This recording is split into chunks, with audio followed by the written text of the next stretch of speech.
आप देख रहे हैं इंडिया टाउन न्यूज, भारत की बात।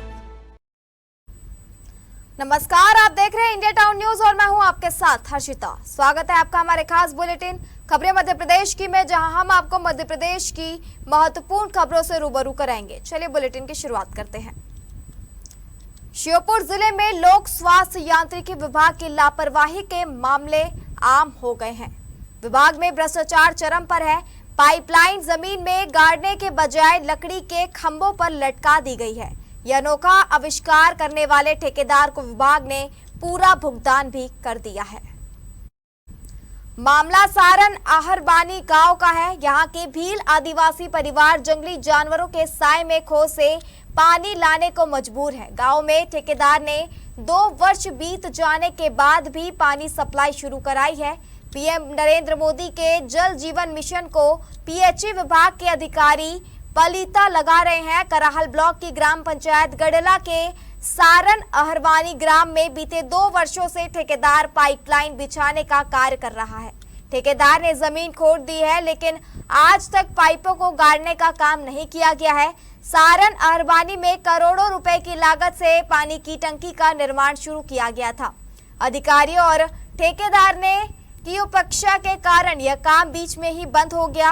ठेकेदार 1 साल से अधिक समय से गायब है। ग्रामीणों का आरोप है कि कई स्थानों पर पाइप भी सड़क किनारे पड़े हैं, जिन्हें जमीन में डाला ही नहीं गया है। व्यवस्था कुछ नहीं है, कुछ नहीं। अभी ये पानी और आड़ पड़ोस में लाके पीते। अच्छा, आसपास से पानी लेकर के? हाँ। और पानी की टंकी बनी है आपके गांव में, क्या नलों से पानी आ रहा है? नहीं आ रहा है। नलों से पानी नहीं आता? हाँ, 1 साल से पहले इसे लगा है नल, तो पर पानी नहीं आ रहा है। अच्छा, 1 साल पहले नल लगा दिए हैं। हाँ। लेकिन पानी नहीं आ रहा है? पानी नहीं आ रहा। पानी की जो टंकी बनाई गई है, क्या टंकी बना दी है गाँव में? हाँ, बनी तो है। टंकी बना दी है? हाँ, पर पानी नहीं। पर पानी नहीं आ रहा। हाँ। और जो पाइपलाइन भी गाड़ी है इन लोगों ने, पाइपलाइन कैसे गाड़ी है? जो पाइप रहते हैं पानी के, जो मतलब पानी पाइपों से आता है, तो पाइप कैसे गाड़े हैं इन्होंने? नहीं गाड़े हैं, ये ऐसे ही डरे हैं। ऐसे डले हुए। हाँ। सनावद पुनासा रोड के रेलवे फाटक पर लगने वाले जाम से आमजन को निजात दिलाने ओवरब्रिज का निर्माण गुजरात के कंस्ट्रक्शन कंपनी द्वारा लगभग 12 करोड़ की लागत से विगत 1.5 वर्ष पूर्व शुरू किया गया था। ओवरब्रिज का कार्य महीनों बंद रहा। 1 सप्ताह पूर्व ही ब्रिज का कार्य दोबारा शुरू हुआ है।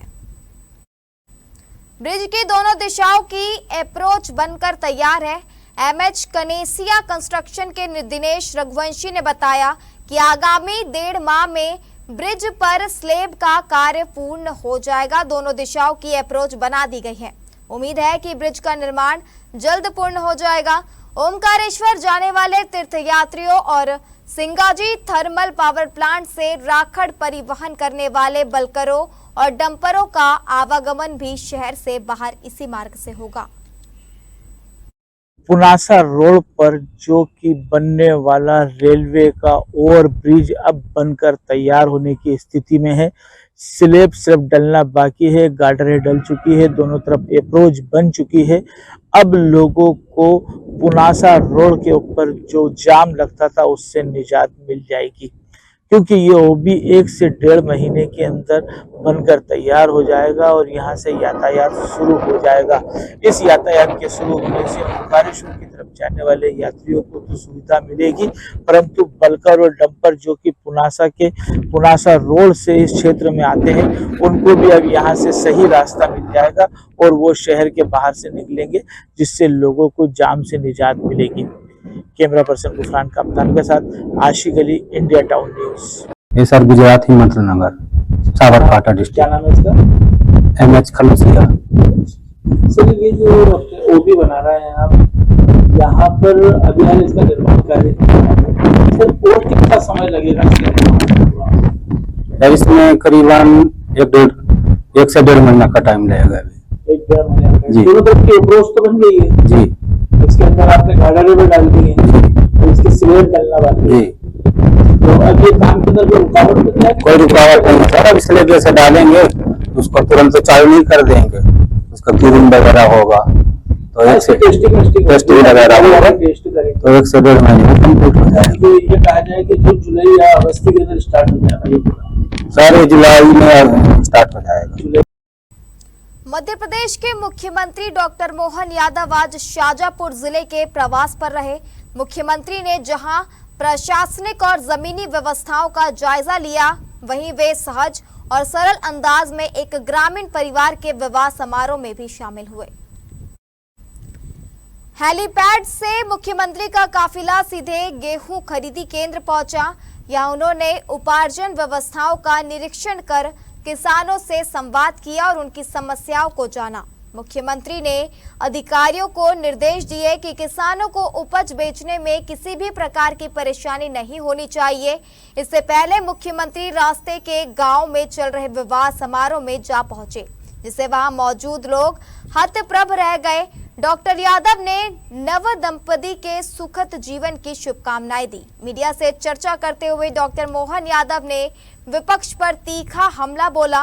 कहा है कि इस कांग्रेस की स्थिति आज एक डूबती नाव जैसी हो गई है। पूरे प्रदेश में कांग्रेस का आधार खत्म हो रहा है। उन्होंने कहा, कांग्रेस को देश की जनता आईना दिखा दे रही है। कांग्रेस अब इस देश से लगभग गायब होने की कगार पर है।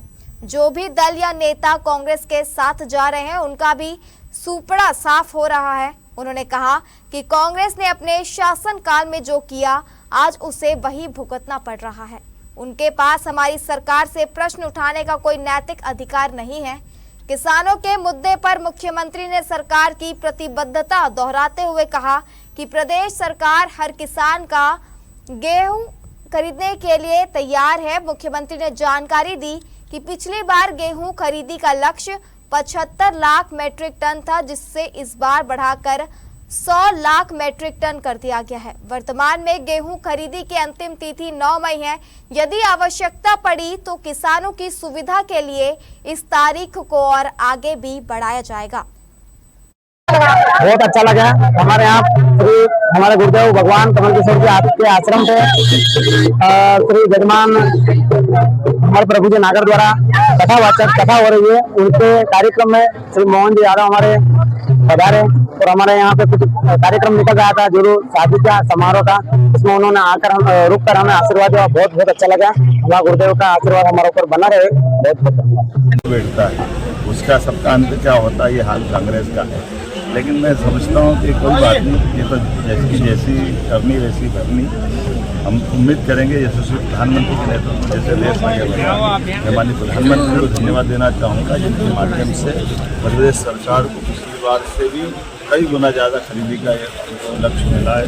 और हम सब देख रहे हैं कि किसी कठिन समय वैश्विक परिस्थिति दुनिया भर की जैसी निर्यात बंद है, लेकिन फिर भी हम किसानों के साथ हैं और अपने किसानों का माल खरीद रहे हैं।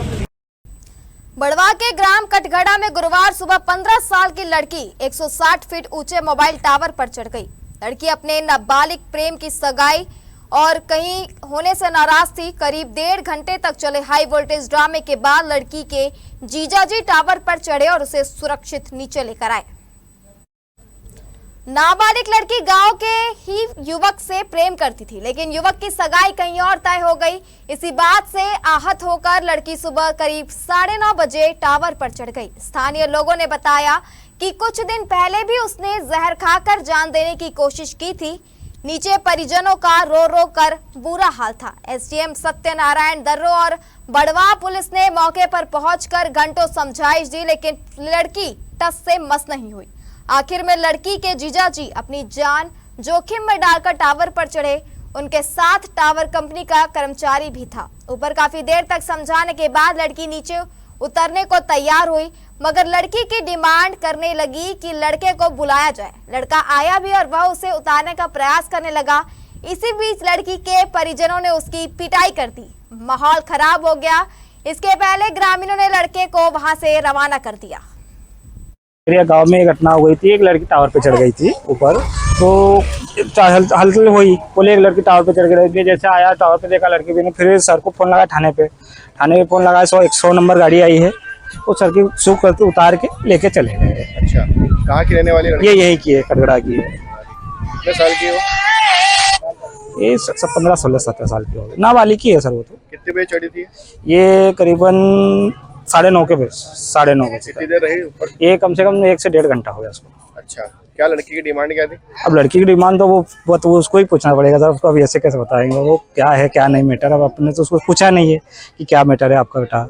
बीच में आप लोगों ने यहाँ से उसको नहीं, हमने वो चढ़ बोल रहे थे बेटा मत जाओ, पर अब वो सुनने का राजी नहीं, तो वो तो सनन चली गई, ऊपर चढ़ गई, वहां से कूदने के विचार था उसका। लगभग ये एक से 1.5 घंटे पूर्व की ये घटना है, क्योंकि ये सूचना आधे घंटे पहले ही पुलिस प्रशासन को मिली और हम लोग पूरे पुलिस प्रशासन के साथ हम लोग मौके पे आए हैं। अभी प्राथमिक रूप से जो बच्चे से चर्चा हुई तो ये प्रेम प्रसंग का मामला है। ये किसी लोकल का एक लड़के से प्यार करती है और वो शादी करना चाहती है। अब इसमें दो वो है कि चूंकि बच्ची अभी नाबालिग है, 14 से 16 साल के बीच की है, और इसी कारण माँ बाप लोग उसको मना किए होंगे, तो इसी के चलते वो ऊपर टावर पे चढ़ गई थी और हम लोगों ने पुलिस प्रशासन और उनके सहयोग से हमने उसको सकुशल उतार लिया है। नारी शक्ति वंदन अधिनियम पारित न होने देने के विरोध में शाजापुर के राजराजेश्वरी माता मंदिर से महिला जन आक्रोश रैली निकाली गई। रैली में सैकड़ों महिलाएं और युवतियां शामिल हुई। रैली नगर के कई इलाकों से गुजरती हुई गांधी हॉल पहुंची, जहां कांग्रेस का पुतला दहन किया गया। कार्यक्रम में भाजपा नेत्री मोना सुस्तानी, नगर पालिका अध्यक्ष बबीता परमार, डॉक्टर प्रभुलाल जाटव, डॉक्टर रवि पांडे, विधायक अरुण भीमावत, जिला पंचायत अध्यक्ष हेमराज सिंह सिसोदिया, बीना माहेश्वरी, चेतन शर्मा, महिला मोर्चा जिला अध्यक्ष अनीता पाटीदार उपस्थित रही। सभा को संबोधित करते हुए भाजपा नेताओं और नेत्रियों ने कांग्रेस तथा अन्य विपक्षी दलों पर जमकर हमला बोला। कांग्रेस और विपक्ष को महिला विरोधी करार दिया गया। वक्ताओं ने कहा कि कांग्रेस के महिला विरोधी मानसिकता के कारण यह महत्वपूर्ण विधेयक पारित नहीं हो सका। कार्यक्रम का संचालन जिला प्रभारी बीना महेश्वरी ने और ज्ञापन का वाचन प्रभा व्यास ने किया। हमारे खास बुलेटिन खबरें मध्य प्रदेश की में फिलहाल इतना ही। आप बने रहिए इंडिया टाउन न्यूज के साथ। नमस्कार। आप देख रहे हैं इंडिया टाउन न्यूज, भारत की बात।